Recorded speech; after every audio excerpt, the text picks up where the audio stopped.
Hello, I'm Brigantia Blackbird of Blackbird's Brew. Happy Wednesday and welcome to Journey Through the Tarot. This week we are talking about the Knight of Swords. This, of course, comes from the Housewife's Tarot by Paul Keppel and Jude Buffum. So, first impressions on our card. If you have ever watched any of the reruns for the old series Happy Days, you might recall the character the Fawns. And the appearance of this knight, complete with motorcycle, reminds me very much of that character. However, this knight in his expression seems much more intense than the Fawns. He's flicking his switchblade, smoking a cigarette, and he's conspicuously ignoring the swooning girls in the background. I'm sure he is 100% aware that they are there and why they're there, but he can't be bothered. So I'm not sure if you can actually see this in the picture. The text is very small. There wasn't much I could do about that. But if you are able to see it, it's describing certain features of the motorcycle. And the presence of that suggests, at least to me, that there's a preoccupation with his noble steed, perhaps over and above the knight's other impulses, as alluded to by the girls in the background.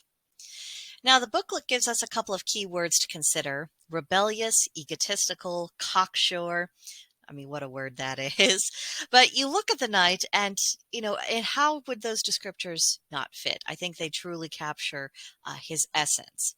Now, the description reads, a rebel with a cause. The Knight of Swords rides into town full throttle, never looking back. He's all swagger, swill, and sexiness. The bad boy from the wrong side of town that mother warns you about. Though his cockiness has all the gals a quiver, it's best to worship from a distance. He's out to get what he wants, regardless of whom he mows down or knocks up in the process. He doesn't intend to be so callous and blind to the feelings of others. He just never remembers to remove his shades to see clearly. Unless, of course, presumably he's giving one of those girls the eye, like he is in this picture. So, in a reading, possibility one to consider is that your querent is contemplating an ill-advised romance, or perhaps they might actually be the person who's going around breaking all the hearts willy-nilly. There's a need for the querent to just halt in their tracks, look at the wreckage around them before things get any worse, and just reflect on what they're doing and think a little bit less about the pretty shiny thing in the immediate present and about what is actually going to make them happy long term. Because let's be realistic. I mean, the bad boy, he's all very fun while it lasts, but he's not exactly fit for everyday use, now is he? So something for the querent to think about. Second possibility is that your querent is in me mode. No one exists outside of them. Not only does the world revolve around their gravitational pull, but they're drawing in the rest of the solar system, or so they think.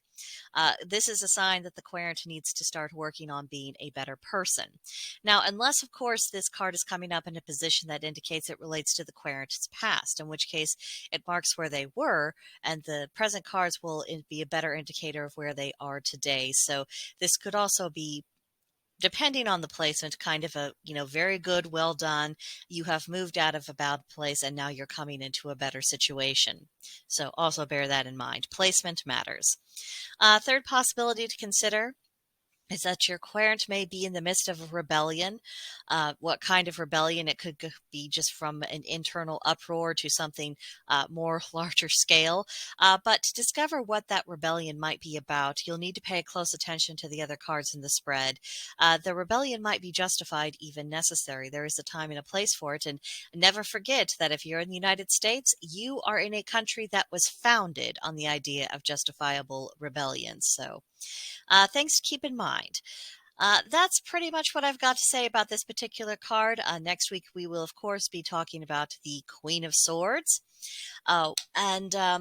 Yeah, I think that'll do it for now. I mean, the only other note I would have on this card is that, remember, it is a court card, so there's always that possibility it could represent someone who's in your querent's life. But I think, our first interpretation kind of alluded to that. But just in case it was unclear, just want to say that. But in the meantime, if you have any further thoughts, observations, questions, concerns, etc., let me know in the comments section below. Or better yet, come visit me on Gilded. There's a link to join us in the description box. The server is called Blackbird's Brew. You click on the link, it'll take you to us, and we can carry on talking about tarot or other forms of divination, or about paganism, witchcraft in general. So hope to see you soon, but that'll do it for this video, and I will see you next time.